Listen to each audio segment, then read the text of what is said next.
Hi guys, this is your girl, Black and Indigenous American. Of course, I didn't give you any warnings that I was going to um, have this video, but I just felt the need to get on and check in, see how everyone's doing. There's a lot going on, guys, in the world, in our society, and it's real easy to get caught up in all of that. And I say all of this because if you're not motivated by now to go within and find that power within and the source that has given you this power, then this is the time to get in, get tapped in, and it is what it is. But like I said, I wanted to check in and just I have a few things to say. I mean, a lot has happened, not just within my world, but just, throughout the world. Of course, last night we found out about one of the Supreme Court justices, and it's unfortunate that with the timing and everything that happened. But, there's a time for everything, and there's a reason behind it, you know? Um, and also, her transition happened on the Jewish New Year, Rosh Hashanah, and that's one of the high holy days. So she died on a high holy day and Shabbat. So again, there's a reason why things have been happening the way they've been happening. It's just there's no coincidence. Um, we all are going to cross over when the time comes when we're supposed to. I just find it very interesting how many influential people have crossed over a lot actually this year. Um, it's just has been building up quite a bit, and yeah. So, like I said, there's a lot has been going on, and I find that when I focus on spirit, spirituality, going within, meditating, of course, eating right, um, just being present, turning off the news, turning off social media sometimes has definitely helped me um,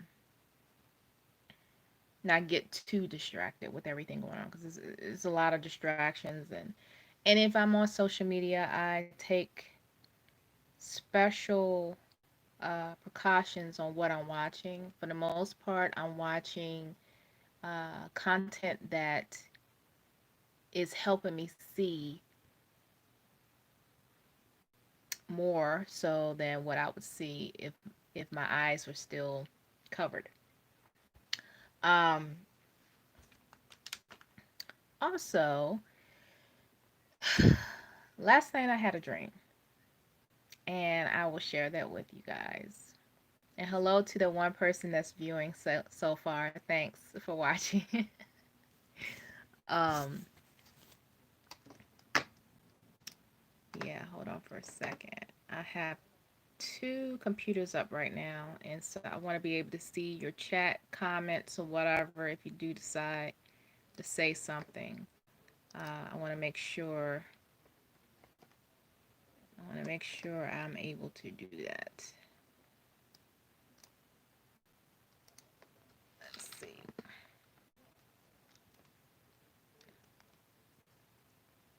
Okay. All right. Now I can see the chat box on my desktop here. Okay, just in case. But anyway, this was the dream. There was a lot going on in this dream. However, what stood out is that there was this angelic looking heavenly section in the sky. And there was this guy, and he had on this long, almost like a cape, white, maybe some gold trim or something like that. Very angelic looking, no wings, right? And I remember, and it looked masculine. I remember it turned around and was not levitating up, but almost like crawling, like or climbing. And whatever it was, it went up in the clouds, and again it didn't levitate. But the thing is, when that happened, it's almost like that image didn't just evaporate or whatever. It was like almost like you folding a piece of paper. It kind of like was like folding a piece of paper, and then from the bottom of that image it was like it was folding until I didn't see it anymore, and it caught me by surprise in the dream. And then I remember I ended up being in some kind of, I don't know if it was an elevator or something like this with other people, and this elevator was going down, down, down, down, down to like the third dimension. And the third dimension is the dimension we're on right now. And then I woke up. And so I did a little research, and the way I interpret it was like this. Again, this this being did not levitate, right? This being was very angelic. This being was spiritual, dressed in a white, long cloak or whatever you want to call it, and there was some gold trim, right? Some designs. I don't know the details. This individual had brown hair, and it decided to climb up. And again, I don't know what it was climbing up on, but it climbed up into the clouds, this heavenly thing or space in the clouds. And then the image of that almost was like it was folded like a piece of paper until I didn't see it anymore. And then again, I ended up in some kind of like elevator or something like this with a bunch of other people, including one of uh, uh, people that I care much about, and we end up going down, down, down, down, down, and into again, I believe was like a third dimension, like back to reality, right? So anyway, I come to the conclusion that was a Jacob's ladder type of dream. Um, Jacob's ladder. Okay, this is a biblical Christian thing. Jacob is the brother of Esau. Jacob was the twin of Esau. Jacob was born second, but he was holding the heel of Esau when he was coming out of the birth canal. And so Jacob means heel, Heel, until after he fought with God or whatever one night, God changed his name to Israel. Okay, so that's the backstory with Jacob. But Jacob had a dream about ascending and descending angels or something like that from heaven. Like it was like a conveyor belt type thing. Anyway, it was almost like that, but nothing was descending in my dream. It was like this one being climbed, and again, I didn't see a ladder, but it was almost like I could see this being climbing up into the clouds, and then this section of the sky that looked heavenly and angelic folded up until it was no more. And then, so that to me was like a Jacob's ladder type thing. Genesis, because that's the story of Jacob, it was in Genesis. Genesis means the origin or coming into being of something, the process or mode of origin. Okay, that's what Genesis means in general. Um, the scripture, for those who do read the Bible, it's Genesis 28, If you know numerology, 28, 2 plus 8 is 10, 1 plus 0 is 1, right? And then it's verses 10 through 19. But I only looked at verse 10 because that's when it started. 1 plus 0 is 1. So you take 1 from the 2 plus 8, and then 1 plus 0, which is 10, and then 1 plus 0 is 1. You take that one plus the other one, and you get number 2. And in numerology, the number 2 means relationships, pulling together, diplomacy, and things of that nature. So, like I said, I dug a little bit more as far as Genesis, Jacob's ladder, me being in the third dimension, like back to reality. And after researching a little bit more, I come to the conclusion says overall, and I'm looking at Facebook because I put this on Facebook. I said overall, I believe this means that I am beginning to feel more grounded and able to face the challenges ahead. Because if y'all don't know by now, we're gonna have some more challenges coming up, for real, for real. So I said grounded and able to face the challenges ahead, either new or old ones, right? Community with like-minded folks. And then I put hashtag a whole new world, hashtag uninterrupted. So that's how I interpreted that dream from last night. That dream is pretty much like a lot of us going to have to be brought back down to reality. what happened to uh, what happened to RBG uh, dying yesterday, Supreme Court Justice, died on a Jewish high holy day, Rosh Hashanah, right? Right? So, like I said, and then yesterday was September the 18th, right? Uh, 9 plus 1 is 10, plus 8 is 18. 1 plus 8 is 9. And, and I don't know all the details about the numerology and what um, each number means, but let me see. Numerology 9. The number 9 is the number of universal love, eternity, faith, universal spiritual laws, the concept of karma, spiritual enlightenment, spiritual awakening, service to humanity, humanitarianism, and humanitarian, light working and light workers, leading by positive example, philanthropy and philanthropists, and charity. And it goes on and on and on and on. So that's the meaning of the number 9 numerology. So anyway, that was how I pretty much interpreted my dream. Because when you're going down, for instance, if you're going down an escalator or elevator or something like that, it can be seen as negative, right? But it also can means it can mean something positive, and I choose to look at the positive. And like I said, overall, I believe this means that I am beginning. Okay, Jacob's ladder, Genesis, the book of Genesis, origin or coming into something, into being of something. The process or mode of origin is a new world, right? This world is, what's that song go? It's the end of the world as we know it. Um, I believe it's the end of an era as we know it. Uh, and so that's what I'm getting from this dream, y'all.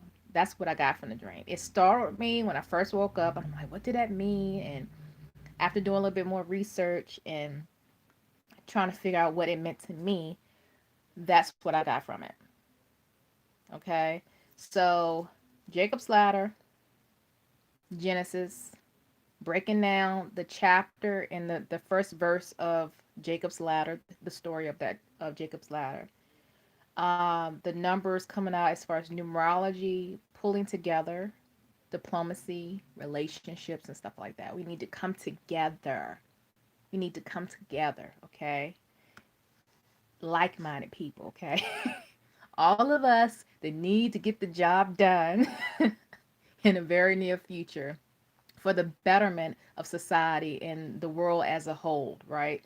We need to put aside our differences, come together, and make things happen. And not just necessarily on the physical level, but on the spiritual level as well. Um, and again, going down an escalator into the third dimension, because that's what it felt like. We are right now in the third dimension, right? Being here physically on earth, the reality that we're living right now is the third dimension. So I was brought down to the third dimension, and it was like a grounding. It was like a grounding essence of that, and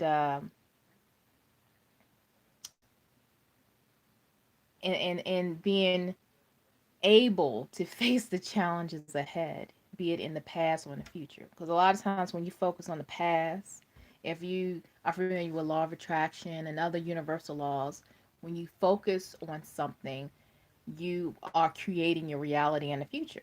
So if you focus on something in the past and that's all, it's like on repeat in your psyche, then you're going to create more of those opportunities and those problems, and it's going to become a reality, right? So whatever I was dealing with in the past, I need to heal from that. I need to heal myself, forgive others so I can move on. And that's the problem with a lot of us. We are revisiting, we are regurgitating the hurt and the pain. And so we need to, in order to move forward, we need to forgive ourselves, forgive our ancestors, um, and then we can move forward. And so that's what I got from that dream, guys. And I've had a lot of dreams the past few months with, everything else going on. But I wanted to share that because it's fresh and again, with everything that has happened, it's I think it was appropriate to share with you guys. Um, yeah, so let me see what else that comes to mind. um, the Nottoway powwow would have been last weekend. Well, wait a minute. It's usually the third weekend in September. So it would have been this weekend. Sorry. It would have been today and tomorrow. But this powwow was canceled because of the pandemic this year. Um, so kind of missing it. Okay, so I live near the big water, as I call it, the Atlantic Ocean, right? Very close to the Atlantic Ocean. And every so often I find time to go out there and not necessarily frolic in the water or whatever like that, but pay respect to their energy out there. Water, one of the elements, right, is so cleansing and it can be so destructive and it's so powerful. And I'm drawn to it. So, anyway, I'm out there. I'm spending time with the water, the energy. I'm walking kind of back and forth. I am saying my affirmations and things of that nature. And typically, I think source, God. Also, I then go down the chain, if you want to say that. I go down the chain and I'll say something like, I want to thank source for opening my eyes and all of my eyes and unveiling to me what I need to know with this path back to the highest divinity in this reality and blah, blah, blah, blah, blah, right? And then I go down. I want to thank Yeshua for his teachings and for his love and the Prince of Peace. And then I drop down. I want to thank Archangel Michael for protection and da da da da. And then I go back and I break it all the way down until I'm back to myself, right? And so I say all of this because then I usually will end the moment with the elements. I'll end it with affirmations like I am love, I am intelligence, I am wisdom. Okay. And so, anyway, one of my affirmations is I am wise. I am empowerment. I am ancient. I am royal. And da da da da da. Right. And then eventually I end it and I move on. So anyway, I'm right along the water, the edge of the water, and I'm walking back and forth in the waves because it's high tide and there's a tropical depression however many miles away from the coast. And so you have the waves that crashing in, that crashing in. And again, I said it's high tide. So, you got to be careful because you will get swept, swept in that water if you don't pay attention. So, before I could finish my affirmation, and again, I am one of few people of color in this area, by the way. So I'm a unicorn. This white woman comes out of nowhere. She called my name, and I was startled because I was still in zone of giving thanks and being with the water element and all that. And I was grounding because I was barefoot, right? My feet were sinking in the sand, and I'm trying not to get knocked over by the waves. So anyway, this white woman come out of nowhere, and I don't recognize her. I've met so many people. They're almost apologetic with everything going on. I'm like, it's not your fault. Just do your part. That's all you need to do. You need to take care of your Karens and your Susans, okay? Do your part. Um, but anyway, she comes over to me and she was like, and some of the stuff that she said, I don't even remember word for word, but what stuck out was she was saying, um, I was talking to and Mr. is the one she's talking about. I was talking to Mr. and he said X, Y, and Z, and I wanted to come up to meet with you, and I was wondering where you were. And again, guys, she talking to me like I'm a celebrity, like she want my autograph. And again, I'm still kind of standing there like, what does this woman want? And then she's like, my husband told me where you were, and he said that you were the beautiful lady walking and down the beach or whatever. And then I was like, oh, okay. She was like, and he said you were gorgeous, and yes, you're gorgeous. I was like, oh, okay, thank you. She's like, I know sometimes, people think it's weird when I come out and say things like that, but I just speak the truth like that, right? I was like, oh, thank you. And then she was like, yeah, and you are the queen. And I was like, oh, okay. Thank you. And then she's like, I didn't want to interrupt you because I know you're having your moment right here. I said, yes, I'm spending time with the element of water. She said, yeah, God, same thing. I was like, okay. So at the end of the conversation, like I said, she was real kind, but she was very, I guess you can say extroverted, and I'm not extroverted. As an introvert, when someone comes up at you, and you are introverted, it takes you a while to kind of like get used to that person's presence there. And she interrupted me while I was going through my affirmations. So anyway, towards the end of that conversation, she walked on, and I thanked her again because, she was nice, but kind of like extra nice. And then I thought about that thing after she walked off. I was like, she didn't allow me to finish my time with the elements. But right before she walked up towards me, when I was saying, I am regal, I am royal, I am an heir to the highest throne. I was literally saying that like to myself right before she walked up. And when she said, you are gorgeous and you are the queen, I was like, really? I think that was confirmation that the conversation I was having with the elements was being um, received. And also, later I found out that Mr. was taking pictures of me while I was in conversation with, the big water, mother, uh, this feminine energy out there, the waves and all that stuff. And he was taking pictures, right? So later, I zoomed in on these pictures because that's what I do sometimes just to see if I see anything, right? Okay, y'all. I posted it on Facebook, and many of my Facebook friends commented instantly, right? One person said, because there was two pictures. She says left, talking about the one on the left, the picture on the left. She said, the left picture, I see a bear's head. Right, meaning the right picture, I see people in a line. Okay.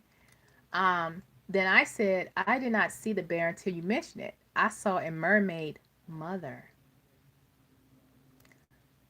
Mother. Okay. And then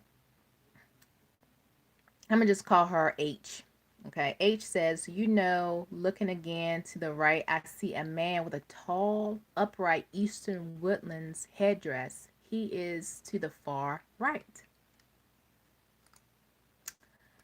I was like, really? You saw that? Let me go back and look. So, then H says yes, but without all the hair. And then my best friend, my buddy, she said, I saw a man as well. I said, so the man with the headdress is facing left with his mouth open, right? So I started to see it. And then H says, wish I had one of those pens to circle it. He is facing forward. You can see the outline of his arms by his side. Looks as if something is in his right hand. And then my bestie, pretty much, um, she pretty much was able to do the highlighter on the image. And I'm gonna see if I can flip it over so you guys can see it. Do you see the man standing there with a long jacket? Do you see that? He's wearing a long jacket, right? Like for real, for real. Like when she pointed that out, I was like, "Oh my God, really?" And then get back to it. And then my bestie says, "It's amazing how clear he is. I wonder who he is." And this is what I saw. I said, "This is a woman I see looking up towards the left. She has dreads, a dark woman." I'm gonna flip the phone so you can see it. Do you guys see that? Because everyone else that saw this couldn't see this woman. Now, this is her forehead. This is the bridge of her nose. This is her cheekbone right here. This is her bottom lip right here.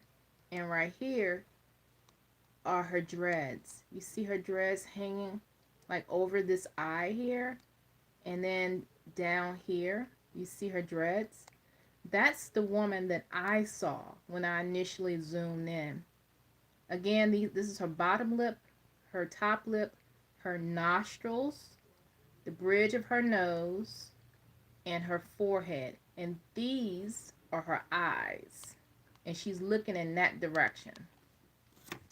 Do y'all see that? Like for real, do you see that? They could not see it. For whatever reason, they could not like see that image, but I saw it.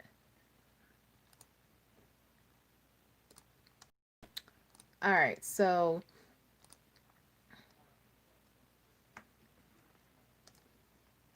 anyway, so that was that one individual picture. And the other picture, let me see if I can pull it up.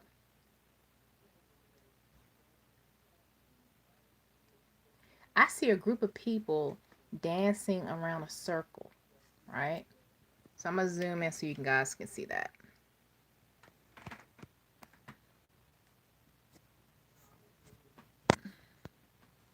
Do you see? This person has his arm up right here with his head down.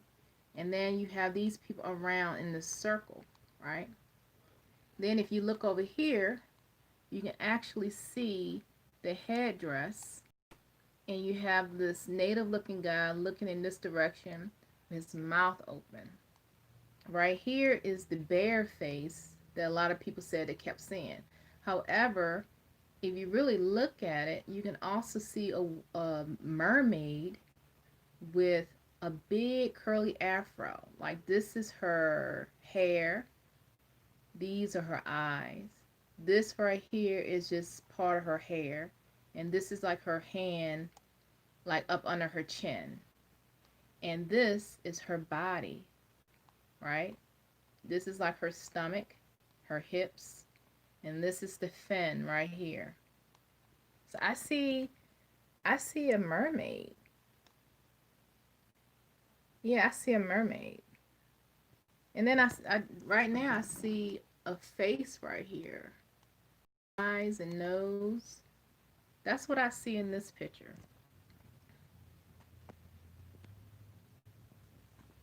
Yeah, that's what I see in that picture. Okay. And then somebody else said in the other picture they saw something else. And after paying close attention to it, I also see what they were seeing. They were seeing people struggling to crawl back to shore. And just an FYI, this area was known for shipwrecks. This area was known for people losing their lives out there because of the sandbars. And some people just didn't make it. But I'm going to zoom into this picture so you guys can see um, what they were seeing.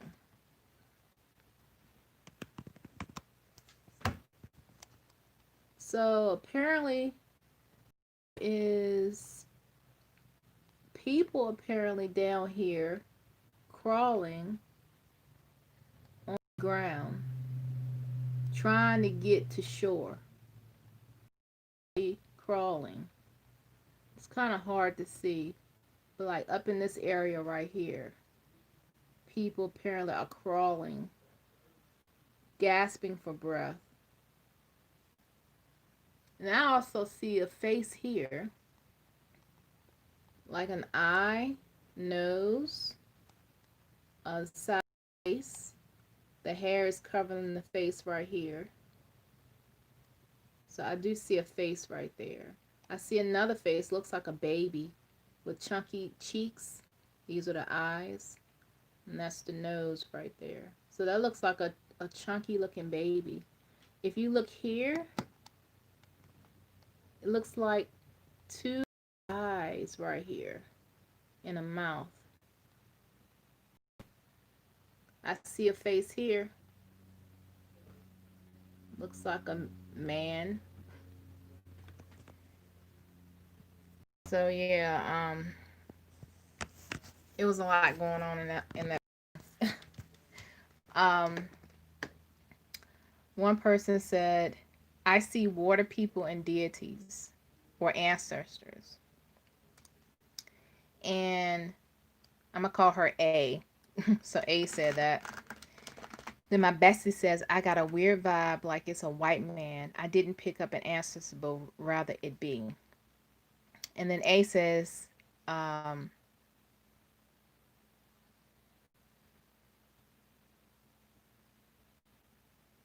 Oh, and I said, it was a lot going on high tide. I was talking to the big water, especially when these images were taken. And then A says, I think it was trying to either communicate with you or felt comfortable to reveal itself to you. And this is not the first time that I've been out there and communicating with the elements, communicating with the water element. This is not the first time. But for whatever reason, the images were captured. It was high tide, and that's what happened. And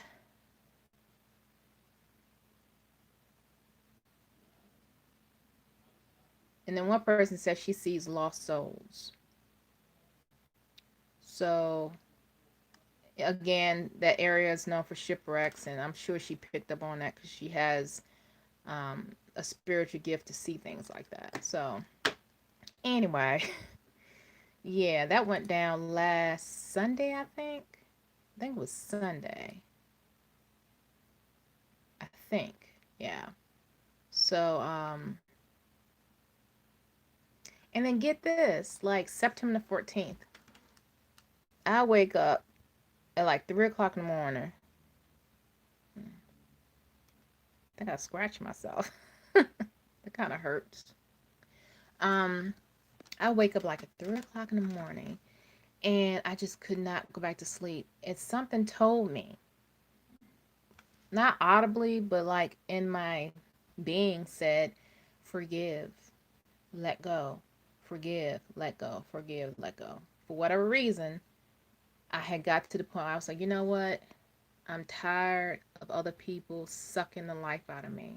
And I said, and I was going back, like going back in time, like each person or situation that had a piece of my power, and I was like reclaiming it. I was like, I am taking back my energy from, people I used to work with, or bosses I used to have, or a professor that was a butthole in college. I was like going back all the way back in time, and I was like, I'm taking back my power.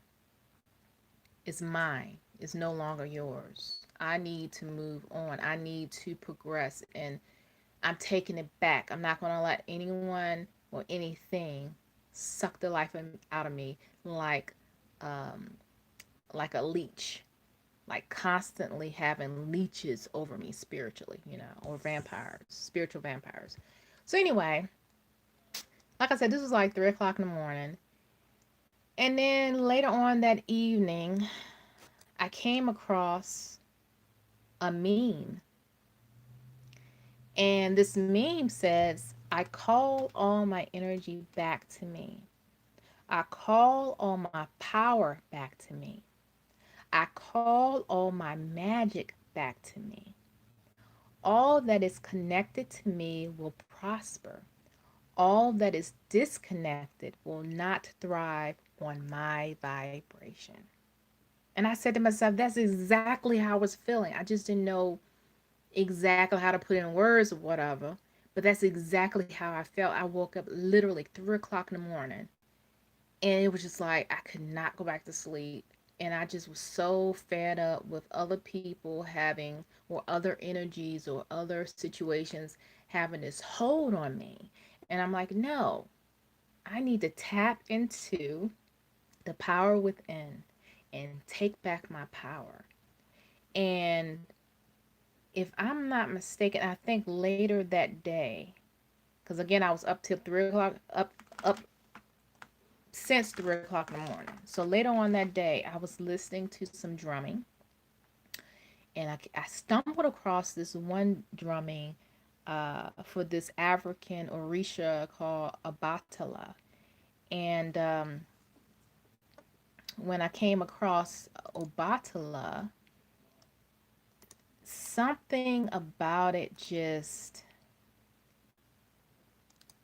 I don't know. It was just it's kind of hard to explain, but it was like all of a sudden, when I felt defeated for a moment, I felt energized. I felt it's kind of hard to explain. But I want to play a little bit of that, um, so you can hear what I'm talking about. But it's like once I was listening to it, I listened to it like I don't know how many minutes of this song that I listened to it, but it was like seven. It was 7 minutes long. But for whatever reason, when that beat hit and he started singing, his name is Karen Keith, Keron Keith, Keith on YouTube. Again, the platform name is called Keron. That's Karen or Karen, and then Keith, Keith. And he has a beautiful voice. And he sings a lot of songs dedicated to different Orishas, African Orishas. And again, I stumbled across his page because he does drumming and stuff like that. And so I was like, let me listen to this one. So once the ads are done, then I'll play it. Just a little bit.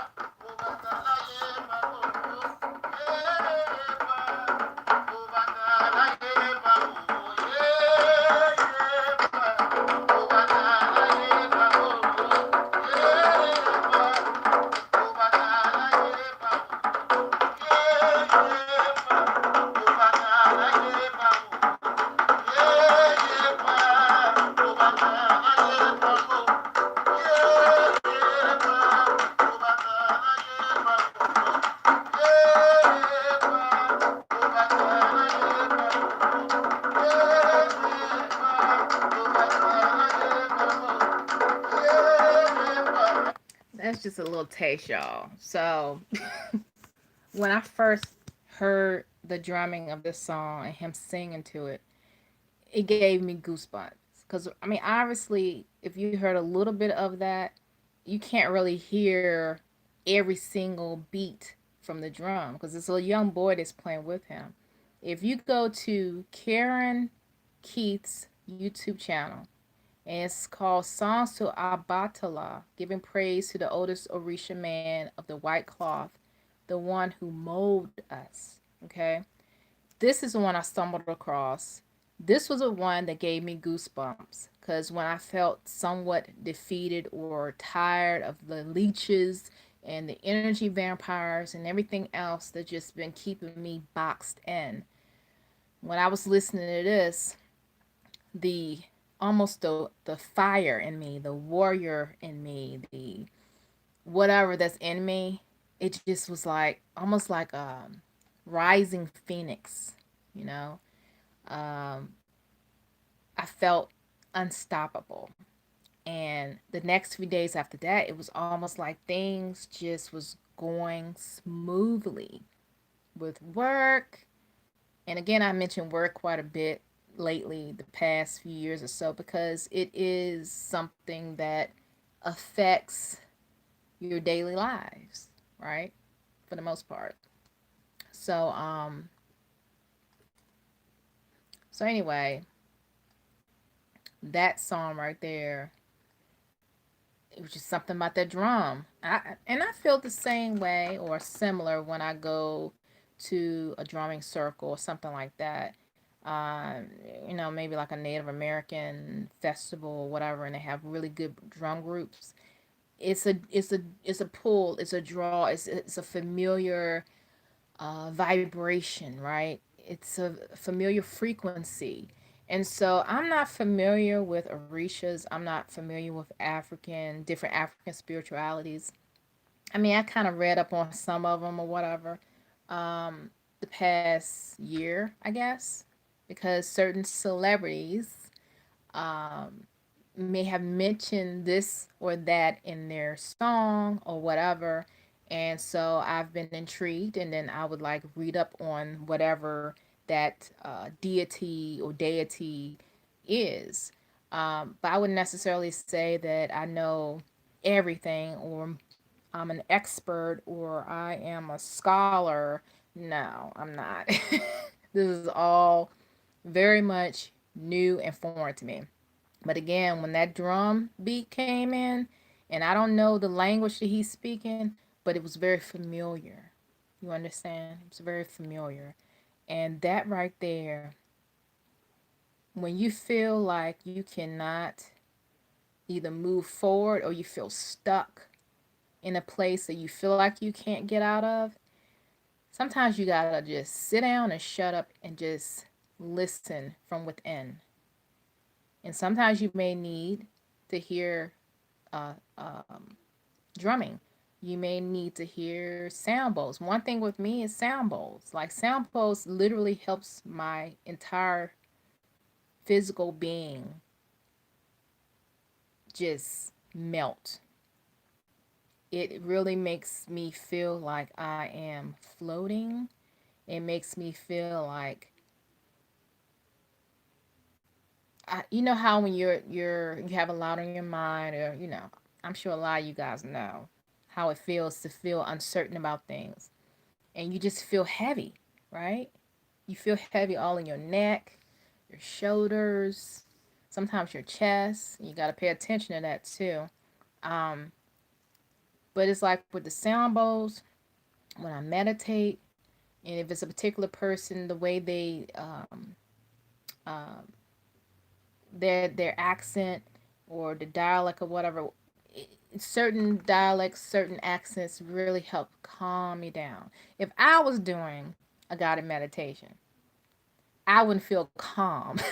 But somebody else with their voice, and they slow down and breathe and blah blah blah. It's like then I can just relax, especially if they have sound bowls or wind chimes in the background. And I have a bell over here. Sometimes I might tap on that to clear the energy, because sometimes the energy may be a little off. So you use, um, that's a wind chime actually, but it's a wind chime bell thing that I have. Um, sometimes I'll hit that or whatever. Of course, I have my sage. I have my, um, what do you call that?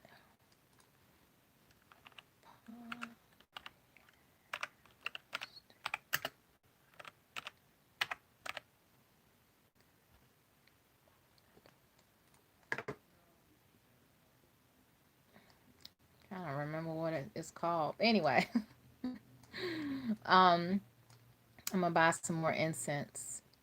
I kind of ran out of them. But I'm saying all of this, guys. I'm saying all of this is because control what you can control. Focus on what you can control. You can control how you feel. Sometimes, depending on how busy or chaotic your household is, sometimes you can carve out 5, 10 minutes to yourself. I'm not saying it happens all the time, but some people may have a space in their closet just to get away from everybody, or somewhere in their bathroom or something where if you can get in the closet, shut the door, that might be even better. Just a dark, quiet space. But for me, I don't have those type of distractions, so I can literally right before bed, when I'm comfortable, lay down and listen to guided meditation. Um, I can listen to sound bowl, wind chimes, and stuff like that. The sound bowl literally makes me vibrate. um, I focus on that. I care about people, obviously, but I've learned I need to focus on what I can control. It's but so much that you can do for the next person. Um, for the most part, if they're adults, they choose their path, they choose what they want to do, what they're not going to do. And if they want to do X, Y, and Z and it works for them, fine. But if it doesn't work for me, I'm not going to do it. And so I've learned over the years you can love someone, but you don't necessarily have to um, carry that um, disappointment of whatever because it's something they chose to do. And when things hit the fan, it's harsh to say this. I know most people think that I am inconsiderate or whatever. But when things hit the fan, I don't look at this life being the only life. I don't look at this situation as, well, that's it, ain't no more. I've learned to look past this reality. I've learned to look past this reality, and I've learned to believe that if that person made those choices in this reality and it caused them to do X, Y, and Z, which is against society's, standards or whatever, I believe whenever they leave this reality, that the next reality they have an opportunity to get it right, and not right based on what I think, but right based on source and how source wants things and how source designed things to be. And I also believe that eventually every creation will find its way back to source. Just everyone's on their own different journey and path or whatever, but eventually you may have to retake the test several times, but eventually you'll get there. And that's my mentality. I don't look at it like I used to look at it, like, okay, well, once this life is over, you either gonna be over there or you're gonna be over there or down there. I don't look at it like that anymore. And then that actually helps me um, have more compassion, because I feel like, okay, well, this time around it didn't work out. So you have an opportunity the next time around. And if that don't work, you have another opportunity. You just have to keep trying over and over again and retaking tests and retaking, and we all are taking a test. We all are going through I say hazing, in my opinion. Like, seriously. This life we're living in, there's so many people going through. In my opinion, this is an hazing process or initiation of whatever process to get to the next level. And it's harsh, and some people get hurt when they get hazed or whatever. But I think that's symbolic for what we spiritually have to go through. We spiritually have to go through hazing. We spiritually have to go through tests and trials, and that's part of the way it is. There's no, you know, well, my family, we do it this way, and so since we do it this way, and we look this way, and we come from this family, and we come from this breed or whatever, we get in first class. Nope. Everybody has to take the test, and multiple tests until it's done right. And so I've learned to focus on me. And I feel like people that I care about, eventually they'll get to a place in life where they'll get it. It'll click. And so when it clicks and they're ready to have interactions with me on a level of growth spiritually, then I'm game, okay? I'm game. I really am. Until then, I keep my mouth shut and keep it moving, because um, I don't want people to be um, what's the word? I don't want people to be distracted by what I'm doing right now, because this is my way, my path to where I need to go. I want them to get through whatever they're getting through, the path that they have decided to take to get where they're going. So if someone asks me questions on what I think about this and that, I'm like, look, well, this is what resonates with me, as some people say, resonate. This is where I am. This is where I'm the most comfortable. Um, and a year from now, it may be something totally different, and not different as far as white and black or up and down, but more like, yeah, I was writing on this notepad right here, but now I'm writing on this notepad. You see how big it is compared to this post-it, it's like it's still a piece of paper, right? You're still writing on it, but there's more, right? There's more to write down. And that's how I look at, you know, uh, the process that I'm in now is there's more. There's so much more to learn. And so again, you have uh, influential people, famous people dying left and right. My heart goes out to, um, all those people and their loved ones that are left behind that are dealing with that. Um, Chadwick passed away. That hit that hit different as far as a celebrity dying. That for me hit different because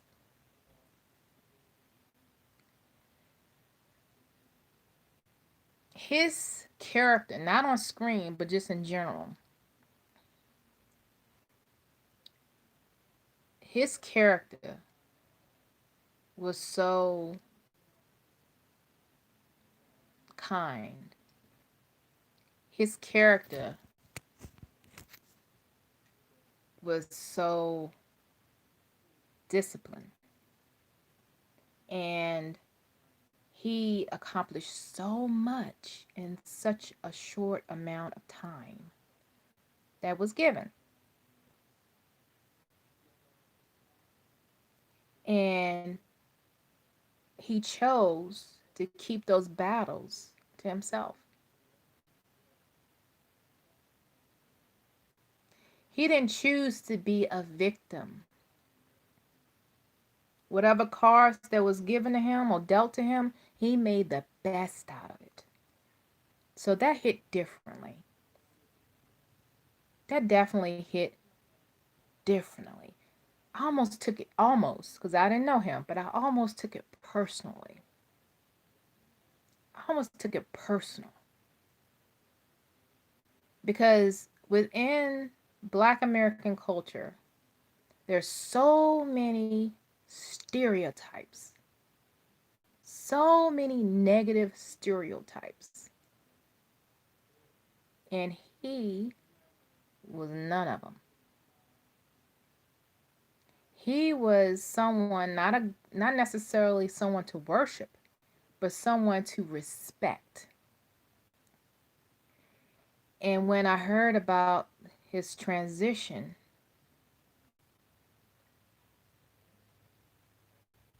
yeah. But on a spiritual level, he has ascended.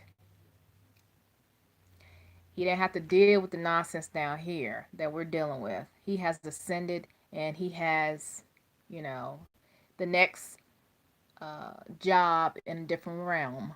Okay, he's no longer on 3D level. He has ascended, and in some ways, um,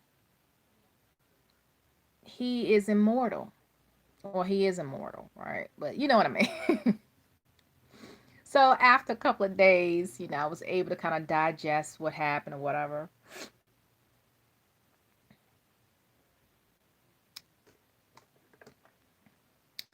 Some of you may or may not know this. Some of you may or may not know this. But I'm going to say this. When he played T'Challa in Black Panther, he played a king of Wakanda, which is a fictional society or country or whatever on the screen. Now, Wakanda is not necessarily fictional in other cultures. Okay? The ancestors of the Omaha and the Ponca believed that there was a supreme being whom they called Wakanda. They did not know where he was, nor did they undertake to say how he existed. Wakanda means the mysterious. Okay? So technically, Wakanda is forever. Just saying. Just saying. Now, apparently, some people believe he passed when he was 42. Others said 43. I don't know, but he did play Jackie Robinson, number 42. And if he died at 42 on uh, the anniversary of the March on Washington,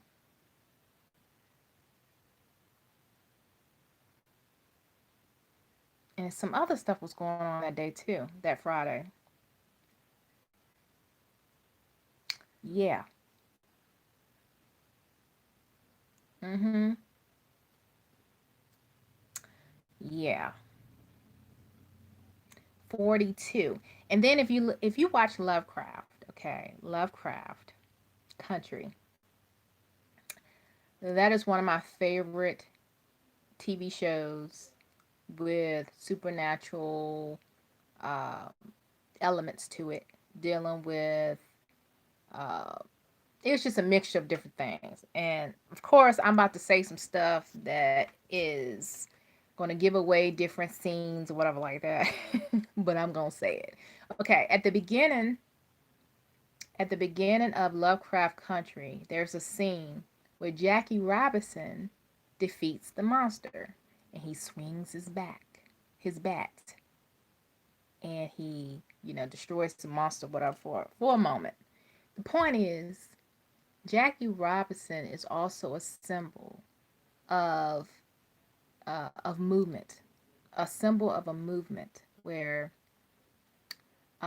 he had to face so many trials and tribulations or whatever because of his skin and dealing with jealous white people that think they're the only ones on God Green's earth that is better than everybody else, right? So they have that sickness, right? Racism is a sickness. It is what it is. They have a mental sickness, mental illness to think that way. But whatever. So Jackie Robinson is in Lovecraft at the beginning, Lovecraft Country. And like I said, we're in the number 42. And I think the first episode actually aired on HBO or HBO Max if you stream it, because I stream it. It actually aired either the Sunday before Chadwick passed or the Sunday after he passed. Yeah. And I'm sitting here putting two and two together. Hi, Ari. Thanks for watching. I'm just seeing your comment there. Um, yeah. So, oh, and the whole colon cancer thing. Some people believe that's symbolic for your root chakra. Um, and red bottom, red bottoms. That's actually a part in Lovecraft Country episode, I believe 5. It was highlighting a ruby. Ruby is the color red as well, guys. Um, if you're putting two to two together and you decoding or whatever. But anyway, in that episode, it was all about Ruby, and blood was involved. A lot of blood, a lot of blood, and I'm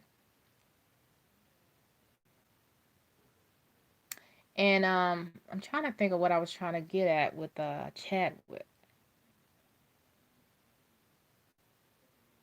Anyway, let me go back to episode 3. Episode 3 of Lovecraft Country had Letitia Lewis. That's the character's name. LL. Um, she had some ghosts in this house that she just bought. They were ancestors, not necessarily hers, but they were like black folks that were tortured by this racist man or whatever like that lived there. And I say all of this is because Towards the end of this episode, she did everything that she could, but what worked was that she had a high priestess or whatever. I guess she was, you know, earth based belief system, aka I don't know. They didn't specify what kind of belief system it was, but she sacrificed an animal in the front yard. She put the blood of the animal on their foreheads to protect them from whatever that was going on in the house. And in the basements where everything went down, and this negative energy, which they had it set up like the ghost in this house. These black folks that were tortured and murdered by this racist man in this house, their ghosts, they had it seem like they were out to get Letitia. But really, the owner, the white racist owner of this house, former owner of this house, he was the evil spirit. So remember, the name of this episode is called Holy Spirit, which ain't have nothing to do with the Trinity or the Bible, whatever like that. Um, I say all of this is because in this episode, Letitia, when she was left alone with all of these spirits, good, the ancestors or whatever that was tortured by this white racist man, she called on them. She says, "You are not dead yet. You are not dead yet. Take back your power." And they all lined up around the negative white man, racist ghost in the middle. And he's like screaming and acting real demonic. So, anyway, Letitia and all of the victims of this racist man that had crossed over, well, not crossed over, they died, but their ghost was still around. Um, they surrounded him, and Letitia was chanting what that priest, because this priest got possessed or whatever, so she was no longer in the picture. Um, she started chanting what the priest was saying, and she had the black ghost say the same chant over and over again. And then Letitia said, "Get out of my effing house," to the evil racist white ghost. And pretty much his spirit or whatever was destroyed. And so um, Letitia had to face her fear and all that stuff. But she realized that those ghosts just needed to be released from that hateful ghost of the owner, the former owner of the house. I say all of this because in this episode, the priest, high priestess or whatever, was not. Hi, Chris. Was not what we would say the Pope or whatever. And we have to realize that not all ghosts are evil. Not all ghosts are out to get you. You know what I'm saying?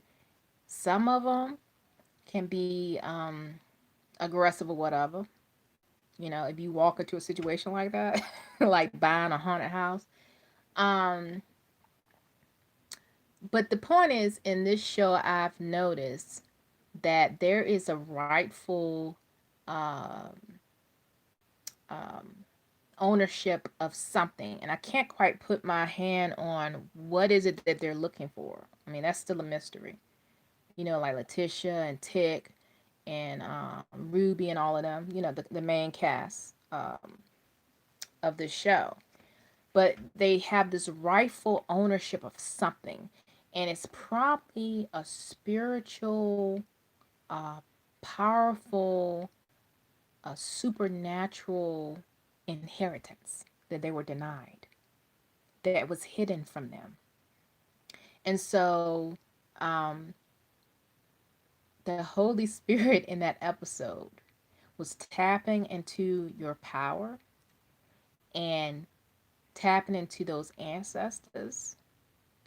And the next episode, there was a witch or whatever, white girl, that tried to enter that house because it's something in the house she wants, right? Like one of the pages of the book of Adam or something like that. And when she tried to walk in, that typical, sense of entitlement because I'm a white woman, Karen or whatever, Susan, you know where I'm going with this, right? She couldn't walk through because the high priest, and again, I don't know what nature based spirituality belief system that she was rocking. We can assume what it is or what it was, but I'm not quite sure. She had the sacrifice animal, whatever, blood on the door. Now, remember, if you have a Christian background, Passover required blood of a lamb to be um, painted on the door, right? To keep out the angel of death, right? So if the angel of death came past your house and they saw the blood of the lamb on your door, it won't bother you, right? So it was kind of like that, where the I guess it was a goat or whatever. The blood of the goat was marked on the door. So white girl witch couldn't get in the house, and Letty noticed that. She said, "Oh, okay, yeah, you can't come in. I did not invite you. This is my house." So anyway, back to Chadwick with him playing Jackie Robinson, or whatever. Jackie Robinson's character is in Lovecraft Country. It was hinted towards the beginning of the show. I'm sure with Jordan Peele, he's going to find a way to bring Jackie Robinson's character somewhere in there. Oh, Swinging of the Bat, episode 3, right before everything went down in the basement with the ghost. There was a scene where Letitia was very, very angry because she was disrespected. Her friends and family were disrespected by these racist white people in this white community. And so they decided to burn a cross in her yard. So she comes out and she grabs the bat and she starts swinging. And I felt like liberated when I saw that scene. I really did. I felt liberated. But anyway, so she was swinging this bat, and then I thought about Jackie Robinson. There's a thing with this bat. There is a thing with this bat. Hmm. And then back to Chadwick dying, apparently from complications from colon cancer. Colon. If you look at the chakras, colon, red, bottom, colon cancer, you probably got blood in the stool, so you have the red color. Um, like I said, episode 5 with Ruby in Lovecraft Country. Ruby is the color, has the color red. There was blood involved in this episode, and there was a scene where she walked. There was a scene where she walked away from the last part of the show for that episode, and she was walking, and there was blood on the floor. And then this Cardi B song. I don't know. I don't keep up with Cardi B at all. But apparently she has this song about red bottoms, shoes, or something like that. And red bottoms typically means expensive shoes, whatever. Bottoms are red. Apparently you have expensive shoes on. But to tie it into the show from last week, it had a lot of blood related um, scenes. So anyway, um, everything again has a meaning behind it. Chadwick playing a king. He also played a god in another movie called what was it called? Chadwick.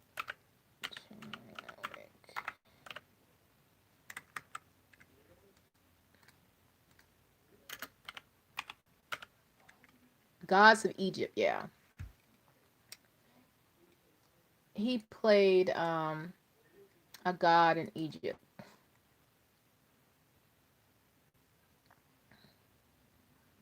Hmm.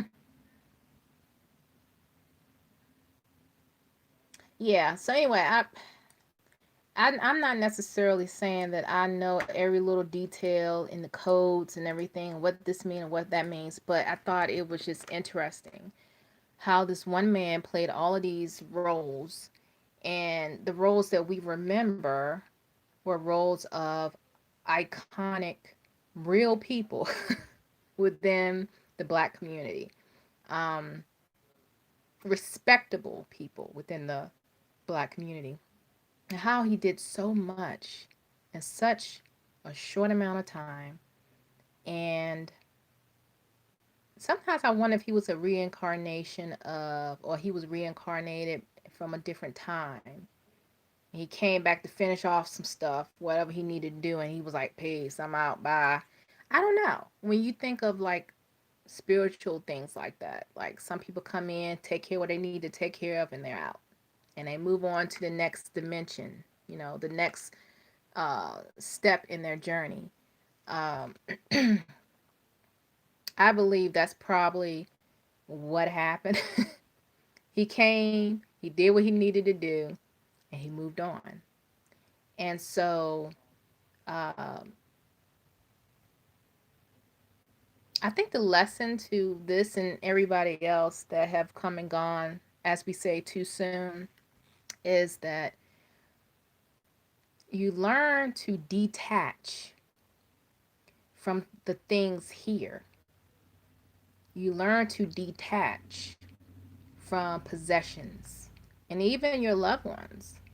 I mean, you can love them all day, but there has to be this space between you and them. Um, as they say, light as a feather. Your heart has to be light as a feather in some belief systems to graduate spiritually and move on somewhere else, right? And if your heart is heavy, then you are kind of regurgitated back into this dimension, which is the third dimension. Um, and yada yada yada. This is what some people believe. And I'm, still learning different beliefs and how it all, what it all means and stuff like that. um,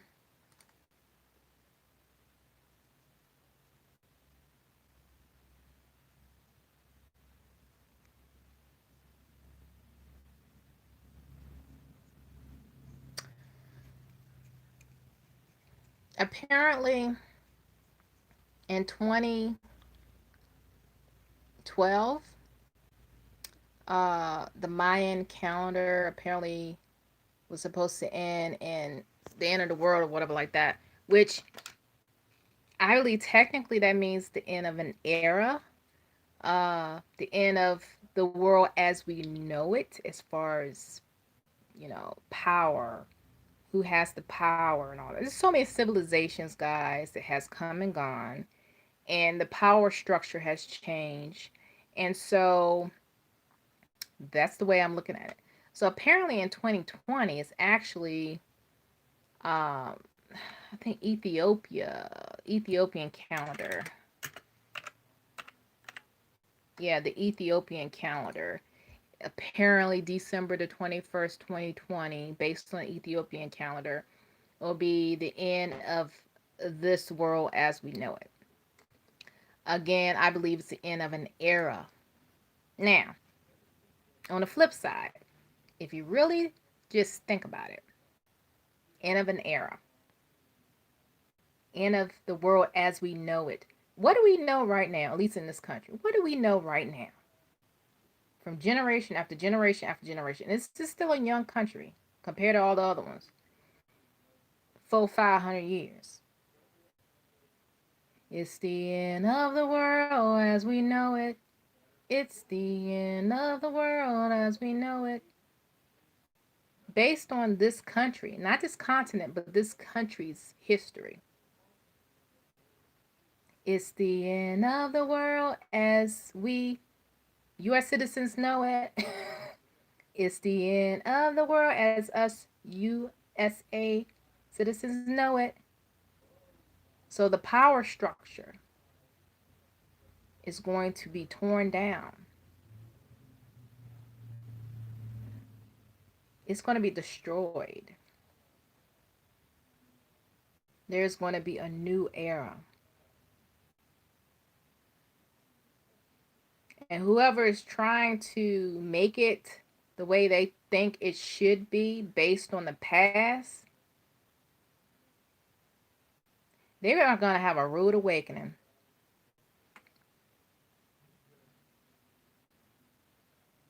It's unfortunate. But you know what?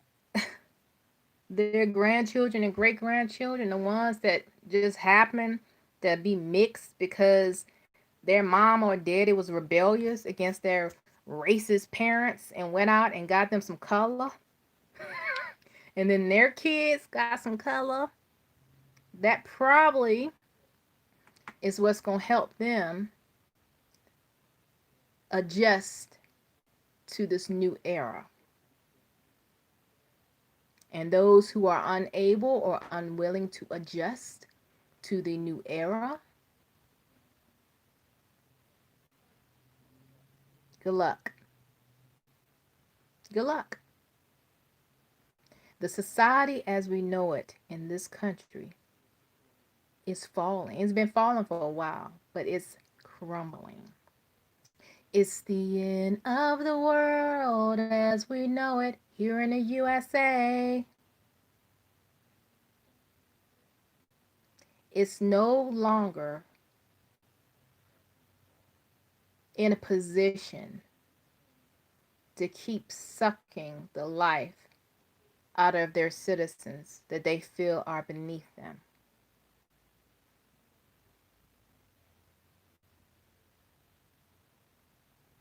There is a war going on a different realm that affects us. And with society shifting, Ethiopian calendar 2020, why Ethiopia? Why that country? Why that group of people? It's the end of the world as we know it. So, back to what you can do on your own as far as your person, right? I've been learning what you can do to prepare. Obviously, physical stuff like get enough canned foods, get enough, water, and, just stock up on stuff like that just in case there's no Amazon or whatever. There may be rumors of food shortages and things of that. Keyword rumors. Um, Living in urban areas is going to be very difficult for those people compared to living in, the country or a more remote area. So the inner cities, unfortunately, probably is going to feel this the most. Um,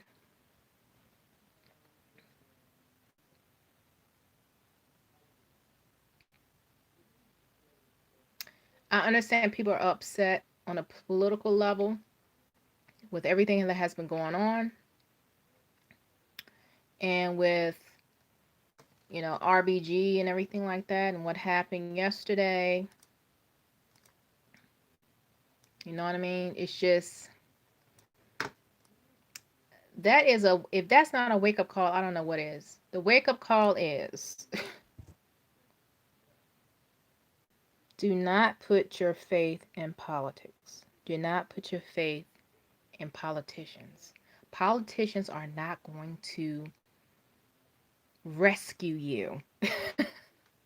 They're not going to rescue you. That's the point. That's why things have gotten to where they are right now. Because many people see politicians as their rescuers. If we haven't learned anything by now, what we should have learned by now is that politicians are not going to rescue you. We rescue us. Tap into the power within. Connect with the power within. Connect with Source, which lives within us. Everybody is a piece of the greatest, highest divinity. Everybody is a part of the highest divinity of Source. Connect to that, whatever you want to call it. Call it whatever. Whatever makes you feel, you know, makes you feel grounded or whatever you want to call it. Connect to that source.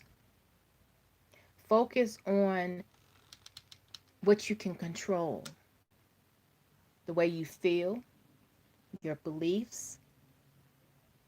Like I said, forgive not just yourself, but forgive others. Have a forgiving heart, because somebody might have crossed you. You probably crossed somebody else, right?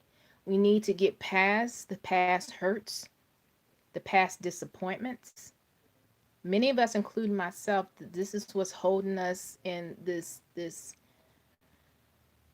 revolving door, this, rat race or whatever like that, because whatever happened in the past, we're like revisiting. It's like a rerun going on in our head, and we're basing our future on the past. And that's why you have a lot of people now acting like their great great grandparents acted. Why is this on repeat? Why is this attitude? Why is this ideology? Why are these people acting like their great great grandparents did? Are they time shifters? Are they, time travelers? Did they come from a different time and they got pissed off back there? So they want to jump to the future to kind of make America great again?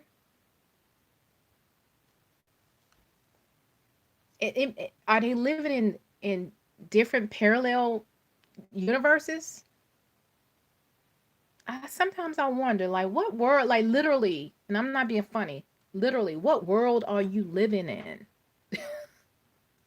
What world are you living in? You must be living in a parallel world. You must be a time traveler or something.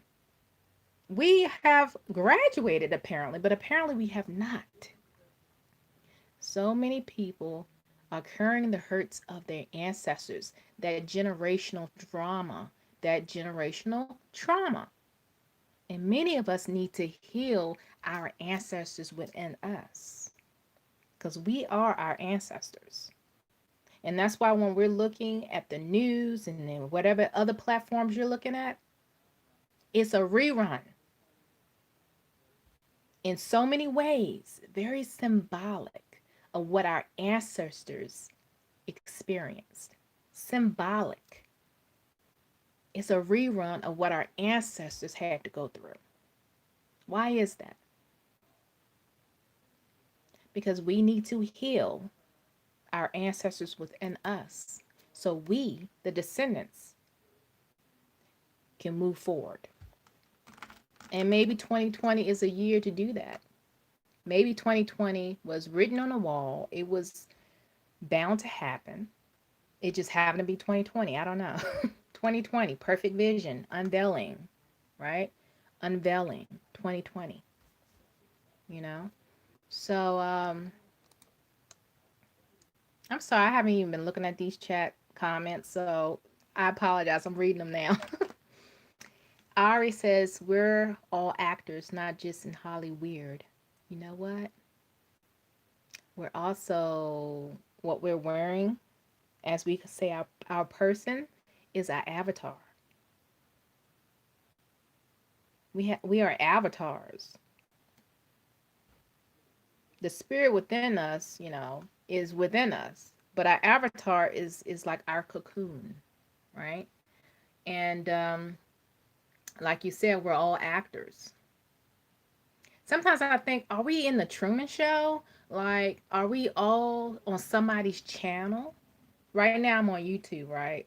You guys are watching me. But I wonder if there is like a Matrix YouTube type situation that every last one of us are part of some kind of reality show, and somebody is watching, or a group of people are watching us, kind of like the Hunger Games or something like that. I wonder about that. Are we being watched like the Truman Show as an experiment to see how we're going to react, or how we're going to deal with this, or how we're going to deal with that? It makes you wonder. We were introduced to reality shows, I don't know, early 1990s. I'm thinking of Real World right now. I used to watch that. Came on MTV. It was like the official reality show. But I feel like we have been conditioned to be watched. We have our social platforms. For instance, what I'm using right now, reality shows popped up the past, I don't know, 10, 15 years. Like every other show is a reality show, right? So it makes you wonder. Um, Pony says, true that. Hi, Pony. I don't know what you said true that for, but thanks for watching. Pony says, it's being destroyed as you speak. Yeah. The earth is purging itself from toxic things and people too. You know, hi, Winstingerful. Hi. Good to see you. One of my, dedicated subscribers. I appreciate you chiming in and watching and stuff like that. Yeah, this live, I don't know when I did the last live, right? You know me. I don't schedule this, I just pop up. And so today I decided to just pop up because I had things on my mind, and I figured, well, let me go ahead and, you know, share what I got to say. Um, yeah, it's been a while. But anyway, thanks for watching. As far as the purging and everything like that, I came across this one artist on YouTube. Her name is Lava. Lava. Lava. That's Lavva. Yeah. And she has a song on her YouTube channel. It's called,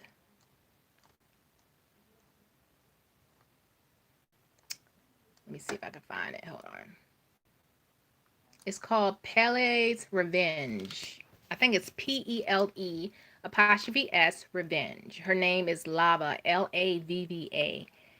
And I'm not going to play too much of the song, but part of the song is she's saying that Gaia, Mother Earth, she doesn't need us, period. Um, so let me see. I'm going to play a tad bit and see what I can play and get away with so YouTube don't, catch an attitude or whatever. Let me see if I can play it. Hold on. I witness me with that make believe. Hopped up off the ship looking so godly. And she high speed, no 5G, 5D, yeah, she high speed. Queen of your dreams, celestial being on a mission to raise the frequencies that we emit. And solution lie within nature. In the mirror, move as creator, yeah, yeah, yeah. Earth my final mission, so I got the interstellar vision. Stars on my feet, waves on the motherfucking ceiling. Me and Gaia got the same heartbeat. If you disrespect her, gotta go through me. Earth my final mission, so I got the interstellar vision. Stars on my feet, waves on the motherfucking ceiling. Me and Gaia got the same heartbeat. If you disrespect her, you gotta go through me. Typhoons. And monsoons. See you wanna play with her heart.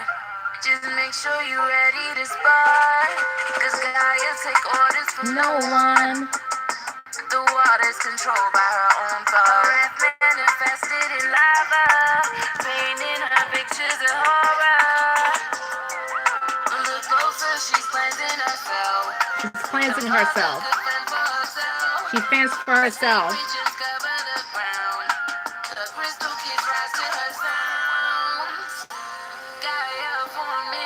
Waves. Gaia forming new waves. Okay, that's it. Like I said, her name is Lava, Lavba. She's on YouTube. And this song is called Pele or Pale or Pills Revenge. That's PELE' Revenge. And you can listen to the rest of the song later. But this song caught my attention because Gaia, Mother Earth, whatever names you have for this entity that we live, breathe, and survive on, she don't need us.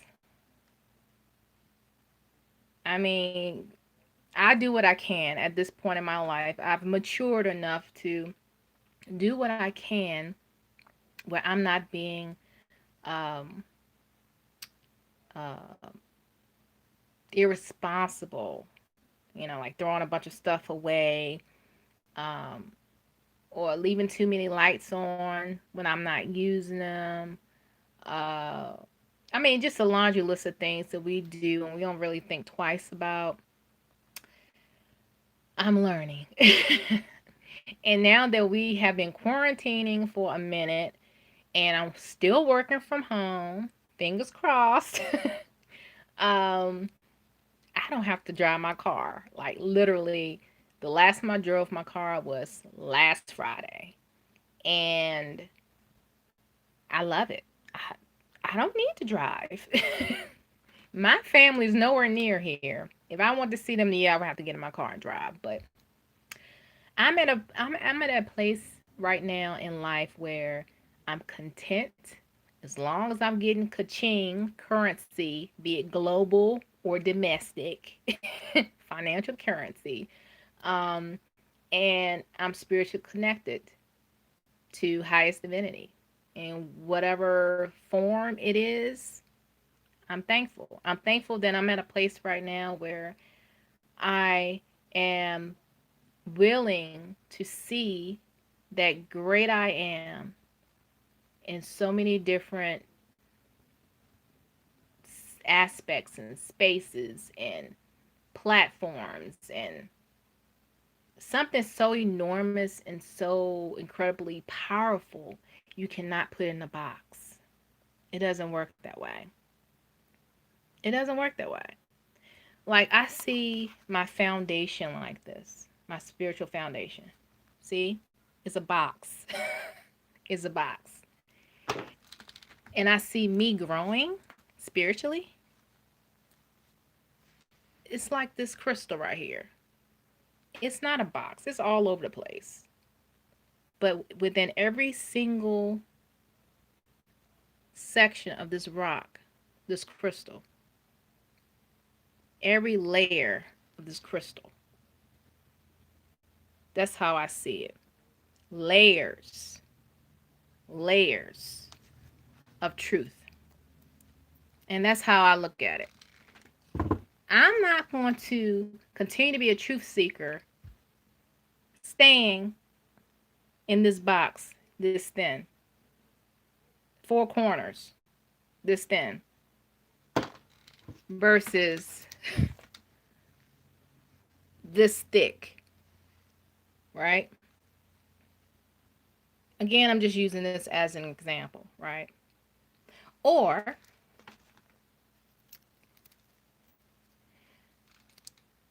this is my foundation.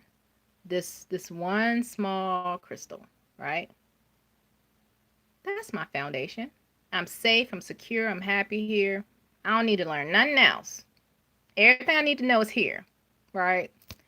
Versus this bad boy right here, right? There's a lot more information. There's a lot more to digest. And obviously there's bigger pieces than this. This is just one piece that I bought from Home Goods a couple of years ago. But there's larger pieces of truth in stones or whatever like that. So anyway, that may not have been a great analogy, but um, I thought it would make some sense to you guys. Um, when Singerful says we used to be a healthy bacteria on planet, now we've become toxic to our mother. I think Peel is Hawaiian god of fire. Oh, she did mention volcano. Okay, that makes sense now. Okay, cool. So anyway, um, yeah, that's where I am right now. Now, I know people have mixed feelings about voting and stuff like that, but at this point, we gotta do what we gotta do on a physical level, you know. Spiritually, I'm on it. I'm on it spiritually, but I also have to do physical work as well. And physical work as well is voicing my opinion on a ballot. So I'm not excited about it, but we got to make it happen. You guys probably watched on the national news or one of those platforms, they probably um, showed images of early voting line in Fairfax, Virginia. Um, there was a lot of people trying to vote early in Fairfax County, Virginia, which is near DC. And that and one thing about Fairfax, Fairfax is a very abundant area. Wealthy people, powerful people is near DC, so you have people who are working for the government and things of that nature. And so um, Fairfax once upon a time was a very red county, very Republican county, but things have shifted the past 20 years. It's more of a purple county now. Um, you have a lot of people that moved in the area that are wealthy, but are not necessarily super duper extreme conservatives. So that all the people in line may not necessarily be what you would expect from a very wealthy area as a bunch of Republicans. Mm-mm. Nope. So I plan to do some early voting as well. I'm not doing a mail-in ballot. I mean, I know some people are probably nervous about going in person, but I'm not because I'm assuming they will make everybody wear a mask. And, I wash my hands like a million times a day, so I'm not worried about it. Plus, I would prefer to do that than this whole mail-in thing because with everything going on and with the mailboxes being removed, I mean, granted, you can go to the mailbox at your post office and drop off your election thing. But a lot of people they don't have a post office near them, or it's inconvenient to um, go to the post office. So you have that. I'm thinking more rural areas, in the country. People, may find it more difficult to go to their post office. But anyway, I'd rather go in person, get it out the way in case there's a tsunami or, a hurricane or a tornado on that day. I want to have my opinion already cast early. So I'm going to do my part on the physical and voice my opinion. On the spiritual level, I'm on it. Um, let's see what else I have to say.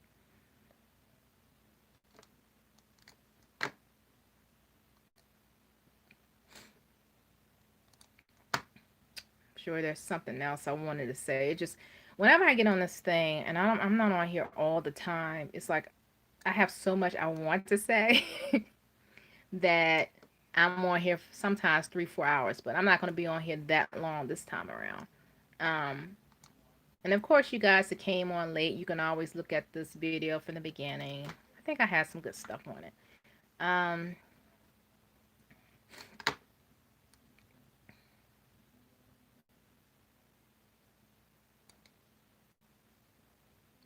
on 9/11, I posted this on Facebook.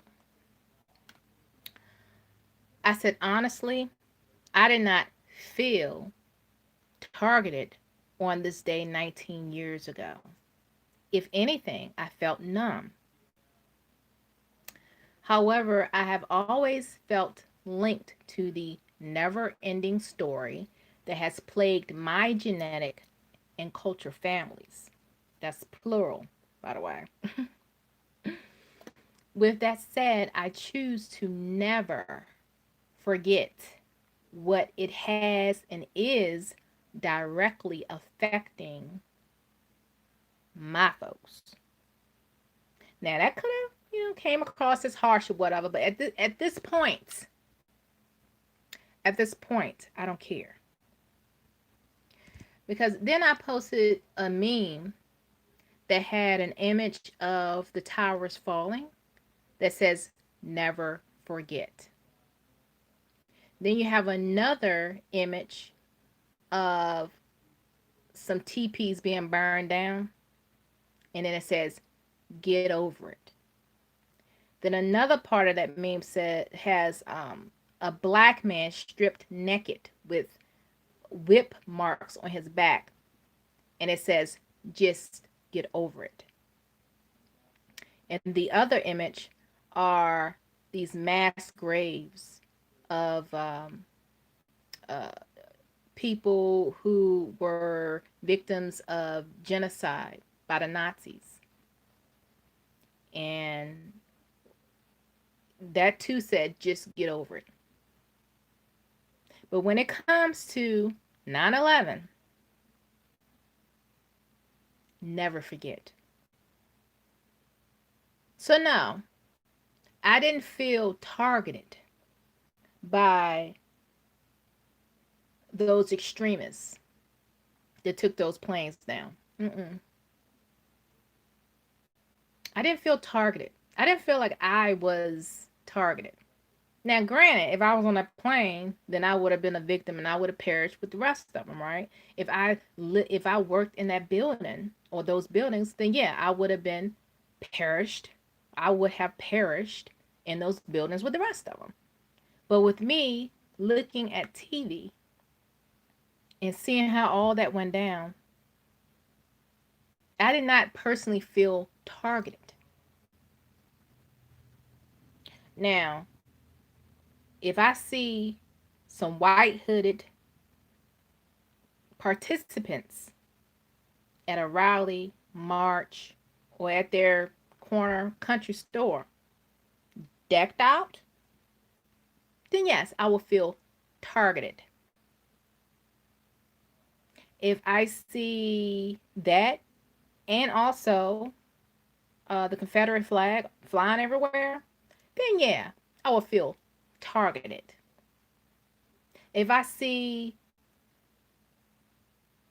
a Karen or Susan or somebody calling the cops because people are too free and it bothers them, then yeah, even though I wasn't there, but I would feel targeted.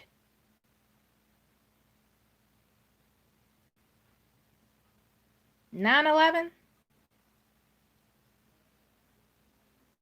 numb, yes. Targeted, no. Now, no, we should not forget it. We should never forget that. Because at the end of the day, this is my nation. But let's not cherry pick now. Let's not do that.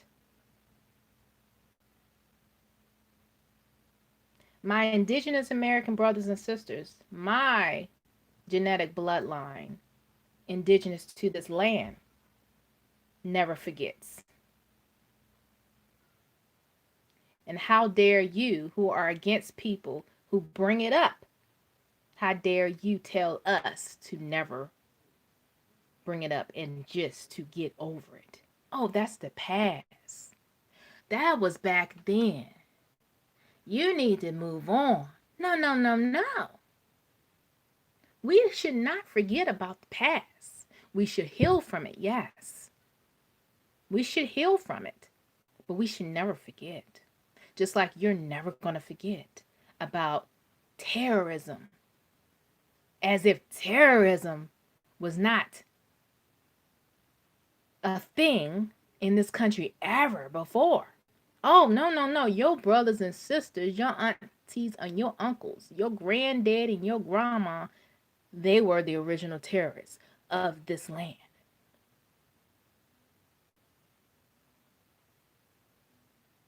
Don't cherry pick. Don't do that. Don't do that. So, if we're going to be forced to never forget about those towers, then you never forget about the wealth and the whippings and the hangings and the burning crosses and the indirect and direct racism that my brothers and sisters of the African continent, black, sub-Saharan African continent, African diaspora folks that I am blood linked to. Don't you forget about that. 1619 Slavery Project, Racial Integrity Act. Don't forget that. Oh, no, no, no. That's American history. We're going to learn that. Never forget. Heal, yes, so we can move forward. But we're never going to forget it. Because history, as you know, repeats itself. We're not doing that. In order for us to move forward, we need to heal. That's why a lot of the ugliness has surfaced. It's bubbling up right now. Because a lot of people wanted us to forget about it. Right? A lot of people didn't want to hear about it. Oh, that's the past. But society, it benefits me though. Right? As long as you're benefiting from it, you don't want to hear about everybody else.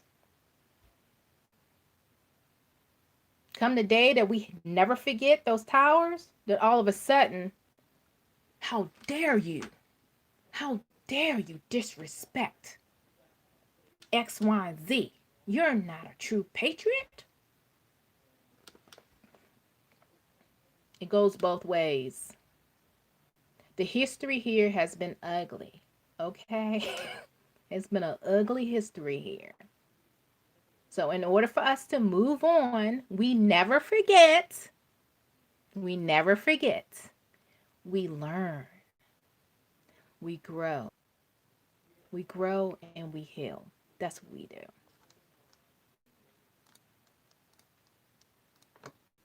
So anyway, guys, and let's see. I'm gonna read some more comments. I see some more comments, and then I'm gonna be out. Okay. Um, Pony says I had a dream the week of Easter 2001 or 2001 that a two-headed dragon blew down on the World Trade Center, setting it on fire and causing it to crumble. Two-headed dragon. Two-face. I wonder, does that mean two-face? Like there's one face of telling us one thing of what happened, but then on the other end, there's some conspiracy going on. The two-face. Like you think this is your friend, but really this friend is not your friend, but your enemy. I could be wrong, but two-headed dragon. Twins. Twins. Trade Center. Twins. Two buildings. Two heads. Two planes. Two. Numerology. I talked about two before earlier. This could have some, meaning, maybe not. But in numerology, the number two means relationships, diplomacy, uh, communication. Let me see, what else did I learn from the number two? Uh,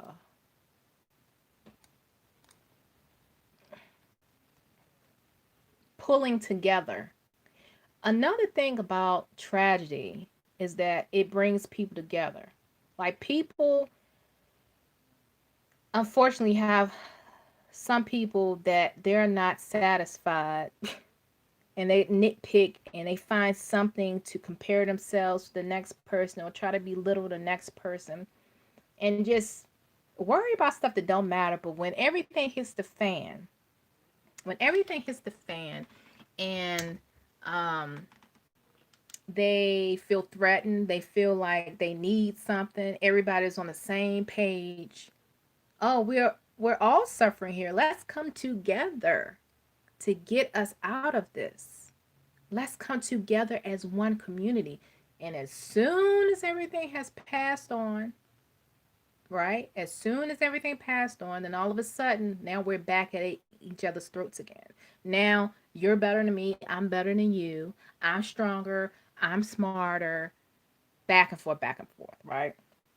So, um, I'm thinking too could be the pulling together. Um, yeah, community. Uh, and by that happening, right, then that caused a lot of people to kind of join together like we are one nation, one nation, one nation, not states, not counties, not municipalities, not towns, not townships. No, we're one nation because now we're all dealing with a problem. We're all dealing with a problem. Um, I could be right. I could be way off when it comes to that dream.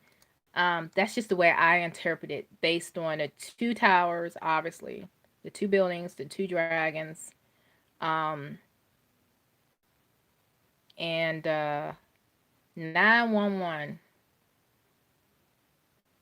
11, 112. It still comes out to two, the number two.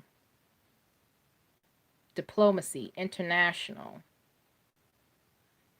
Apparently, this was a international problem. But anyway, let's see. 100%. They want us to pretend it didn't happen because God forbid karmic chickens come home to roost. Yep, they are coming home. Cock-a-doo, cock-a-doo. You hear me? Um, I never looked at the way I thought the two-headed dragon were the planes. But this is deep. What you're saying about the number two. Yeah. So again, numerology. Um, and when I say numerology, I mean like if you take a date like 9/11 and you take 9 plus 1, which is 10, plus 1, which is 11, and then you break that down. 1 plus 1 is 2. That's the number. And then you look up the meaning of the number 2, and then you'll see different different things about that number, what it symbolizes and stuff like that. And it was in 2001, so 2 plus 0 plus 0 plus 1 um, is 3. And 3 and 2 is 5. And then if you look up the numerology for that day, that was the theme for that day. September the 11th, 2001. You add up all them numbers into a single number and look up that number, and that's the meaning for that day. The overall meaning for that day. Um, let me see.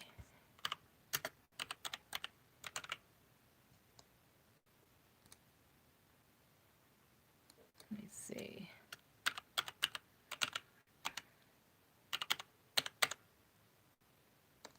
Let's see what numerology for the number 5 means.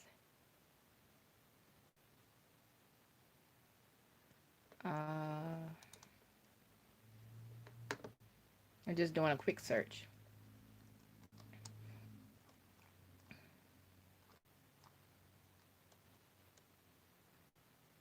Hmm.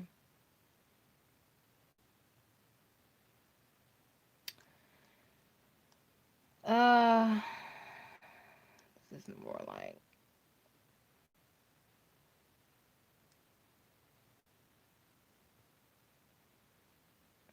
I'm gonna have to end this video in a minute. Social, adaptable, curious. Let's see. Freedom, adventure, uh, making plans. Yeah. So I mean, you can, like I said, you can go online and look up the number five and what it means. There's so many different websites on numerology that will help. But that's kind of how I looked at that dream from what you told me. Anyway, guys.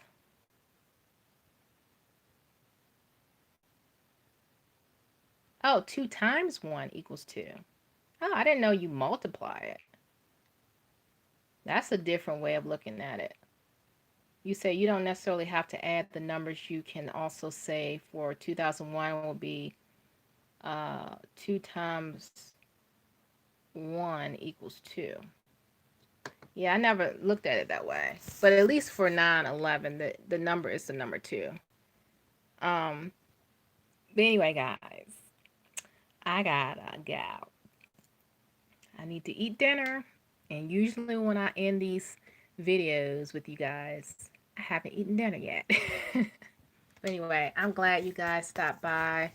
I hope you all are doing well. If not, please focus on self as far as your spiritual growth, your spiritual stability. Stay grounded. Grounded meaning your root chakra. That helps with the sense of feeling secure and things of that nature. Because with everything going on, I literally meditated like 3 times this morning.